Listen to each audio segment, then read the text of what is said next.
There's many unsolved mysteries in the world, so from mysterious murders to one of the best documented UFO cases, here we have 5 unsolved mysteries. On a walk along the New Jersey side of the Hudson River on July 28, 1841, several men spotted what they initially thought was a bundle of loose clothing in the water. They got a boat and found the body of a partially clothed young woman floating in the river's currents. The woman was clearly dead, so when the men managed to bring the body to shore, the authorities were sent for. When the coroner examined the body, he found thumb and finger marks on the woman's throat. He claimed the woman had been choked to death and the attack was committed by several persons. A man stepped forward and identified the woman as Mary Rogers. 20-year-old Mary Rogers lived in a boarding house run by her mother in New York City. On July 25, 1841, Mary spoke with her fiancé Daniel Payne, saying that she was going to visit a relative that day. The weather turned to thunderstorms, so nobody was worried when Mary did not return home that evening, assuming she would stay overnight at the relative's home. When she had not returned home the following morning, her mother and Payne became worried. That worry escalated when the relative stated she had not seen or expected Mary the previous day. Mary Rogers had vanished. After the discovery of her body, reporters put Mary's death on the front pages. Solving the crime became a local obsession. Some newspapers pinned the blame on thugs, while others proclaimed Daniel Payne's guilt. As time went on, the story began to fade, but was pushed back to the forefront when the rest of Mary's clothing was discovered in a thicket near where her body had been fished out of the Hudson. Immediately there was suspicion that the clothing had been placed there much more recently than Mary's death. Too many legal authorities and curious onlookers had been all over the area, and nobody had found the clothes. Additionally, a pair of white gloves were found in the thicket, but Mary's body had been wearing gloves when she was taken out of the water. The mystery deepened when Daniel Payne took poison and died on a bench near where Mary's body had been discovered in the Hudson. Payne left behind a note. "To the world, here I am on the very spot. May God forgive me for my misspent life." It was not clear if this was an admission of guilt for Mary's death. The last twist of the tale concerned a deathbed statement of the owner of a tavern near the thicket. The woman stated that Mary's death was the result of a botched abortion, and that her body was thrown into the Hudson after her death. Blair Adams was a 31-year-old Canadian resident who was found dead in the parking lot of a Knoxville, Tennessee hotel in July 1996. Scattered around his body was nearly $4,000 worth of mixed Canadian, American and German currency. His death was later discovered to be caused by a blow to the stomach. Authorities found that in the days before his death he acted very strange, claiming that people were trying to kill him and travelled thousands of miles before arriving in Knoxville. On the 5th of July 1996, he took out all of the money in his savings account along with thousands of dollars in jewellery and gold. He went to the Canadian-American border but was denied crossing because he was a single man with a large amount of money, which fit the profile of a drug trafficker. The next day he arrived at his work, a construction company in Surrey, British Columbia, and quit his job. He then bought a round trip to Germany but went to a friend's house. He said that he needed to get across the border because someone was trying to kill him, but the friend was unable to help. The next day he turned in his tickets, rented a car and was able to cross the border and go to Seattle. He bought a one-way ticket to Washington DC and after arriving there went to Knoxville. He arrived at a gas station at 5:30 PM and told the attendant that his car wouldn't start. The attendant told Blair that he had the wrong set of keys, so he was stranded in Knoxville. Blair made his way to a hotel and made a lasting impression on the manager. He went in and out of the lobby a total of 5 times before getting a room, but afterwards went out the hotel and was never seen alive again. 12 hours later, his body, which was naked from the waist down, was found in the hotel parking lot. His journey had come to a violent end, and although authorities believed that the danger Blair thought he was in was imaginary, he was murdered just as he feared. To this day, this mysterious case remains unsolved. Dave Bocks was an NLO pipe fitter who had worked at the nuclear energy facility for 3 years when he vanished in June 1984. Fernald came under criticism in 1984 when it was learned that the plant was releasing millions of pounds of uranium dust into the atmosphere, causing major radioactive contamination of the surrounding areas. At 11 PM on June the 18th, Dave met his carpool partner Harry Easterling and they drove to work.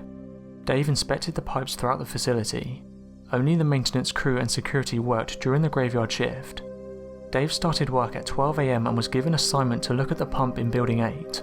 Harry noticed him putting his keys and lock in the top of his toolbox like normal. Then at 4 AM an employee reported seeing Dave talking in a car with his supervisor, and that the windows were oddly rolled up even though it was a hot and muggy night. The same employee ran into Dave around 5 AM and noticed that Dave was walking to Building 4, even though he was assigned to work in Building 8. This was the last time Dave was seen alive. Later that morning, Harry became suspicious of Dave's absence. At 7 AM there was a safety meeting, but Dave did not attend it. Afterwards, Harry saw that Dave's keys were still in his toolbox and he assumed that Dave was working overtime. Harry later left for work without Dave. That night, Harry arrived at the restaurant to meet Dave again, but Dave was nowhere to be found. Dave's car hood was cold, meaning that it hadn't been driven recently. Harry had a security guard open Dave's locker and his clothes were still in there. Dave was soon reported missing, and an investigation began. It was discovered that at 5:15 AM on the morning of Dave's disappearance, the furnace in Building 6 received a large temperature drop, suggesting that something foreign had entered it. A worker had also found a piece of bone on the lip of the furnace, but 3 days would pass before the material could be cooled enough to be searched. Several of Dave's belongings were found in the furnace, including his keys. This made no sense to Harry since he'd seen Dave's keys in the toolbox after he vanished. Along with the keys, investigators found a steel toe from a boot, part of an eyeglass frame, Dave's two-way radio and a stainless steel wire looped in 3 oddly connected circles. Also found in the furnace were pieces of human bone. During the investigation, authorities suspected that Dave had committed suicide. Dave had apparently attempted suicide after his divorce. However, his family and co-workers do not believe that he committed suicide, nor do they believe that it was an accident. An investigative reporter believes that Dave was a whistleblower, and that he was silenced in order to cover up the release of hazardous materials from the factory. He believes that Dave was knocked unconscious in Building 8, and was then taken to Building 6 where he was lowered into the furnace. However, authorities became convinced that Dave's death was a suicide. On the night of Friday, March 31st, 2006, Brian Shaffer, a 27-year-old second-year medical student at Ohio University, went out with some friends to have a few drinks and celebrate the beginning of spring break 2006. At around 9:30 PM, the men headed to a bar located near the university campus. At 9:56 PM, Brian called his girlfriend and told her that he loved her and he would see her when she come back to Columbus. The two had planned on taking a vacation to Miami, and were scheduled to leave for Florida on the 3rd of April. Shortly after talking to her, Brian and his friends walked down to the Arena District in Columbus. They stopped at the North Shore Tavern and then went to Brothers, where they met with other friends. One of the friends drove them back to the Ugly Tuna Saloona, where they are seen in the surveillance tape at 1:15 AM. The next time Brian is seen on cameras, he was outside of the Ugly Tuna at the top of the escalator talking with 2 girls. He appears to say bye and turns towards the bar. He then disappears from the camera view and has not been seen since. Conversations have been had with the 2 girls who were outside the bar talking with Brian, but they were not able to provide any additional information to help locate him. At one point, the police were looking for an individual seen on the escalator. This has been ruled out and not considered linked to Brian's case. Years later, there are still no answers. Numerous searches have been conducted, but to no avail. The Roswell UFO incident took place in the US in July 1947, when an airborne object crashed on a ranch near Roswell, New Mexico. Explanations of what took place are based on both official and unofficial communications. Although the crash is attributed to a secret US military Air Force surveillance balloon by the US government, the most famous explanation of what occurred is that the object was a spacecraft containing extraterrestrial life. Since the late 1970s, the Roswell incident has been the subject of much controversy, and conspiracy theories have arisen about the event. The United States Armed Forces maintains that what was recovered near Roswell was debris from the crash of an experimental high-altitude surveillance balloon, belonging to what was then a classified program named Mogul. In contrast, many UFO enthusiasts maintain that an alien craft was found, its occupants were captured and the military engaged in a massive cover-up. The Roswell incident has turned into a widely known pop cultural phenomenon, making the name Roswell synonymous with UFOs. Roswell has become the most publicised of all alleged UFO incidents.